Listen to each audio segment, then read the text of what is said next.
नमस्कार। वसंतदादा पाटिल जी महाराष्ट्र के दूरदर्शी नेता।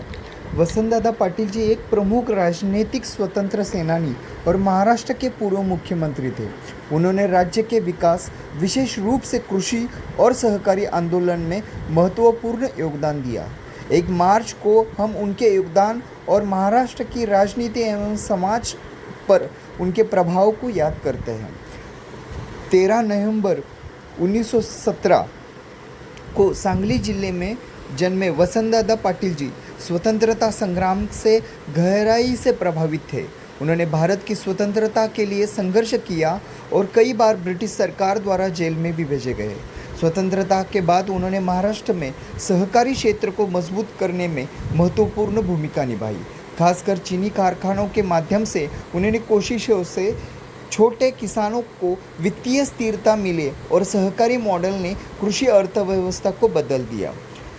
वसंतदादा पाटिल जी ने महाराष्ट्र के मुख्यमंत्री के रूप में 1977 और 78 के दौरान और 1983 और 1985 के दौरान कई महत्वपूर्ण कार्य किए।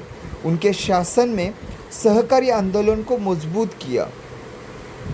उन्होंने चीनी उद्योग का विस्तार किया और किसानों को सहकारी बैंकों से जोड़कर उन्हें आर्थिक सहायता दी। उन्होंने ग्रामीण क्षेत्रों में सड़कों और सिंचाई परियोजनाओं पर जोर दिया। उन्होंने वसंतदादा पाटिल प्रतिष्ठान जैसे संस्थाओं की स्थापना की ताकि शिक्षा को बढ़ावा दिया जा सके। उन्होंने नेतृत्व जनहितकारी था और उन्होंने ज़मीनी स्तर पर विकास को प्राथमिकता दी। वसंतदादा पाटिल जी का 1 मार्च 1989 को निधन हो गया, लेकिन उनके योगदान आज भी महाराष्ट्र के नेताओं और नागरिकों को प्रेरित करते हैं। उन्होंने सरकारी खेती और ग्रामीण विकास की मजबूत से नींव रखी, जिससे महाराष्ट्र की अर्थव्यवस्था को नई दिशा मिले। आज कई शैक्षणिक और सहकारी संस्थाओं में उनका नाम जुड़ा हुआ है, जो उनके दृष्टिकोण को आगे बढ़ा रहा है।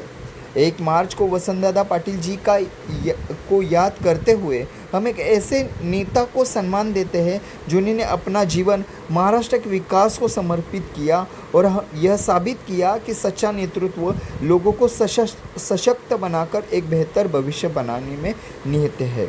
धन्यवाद।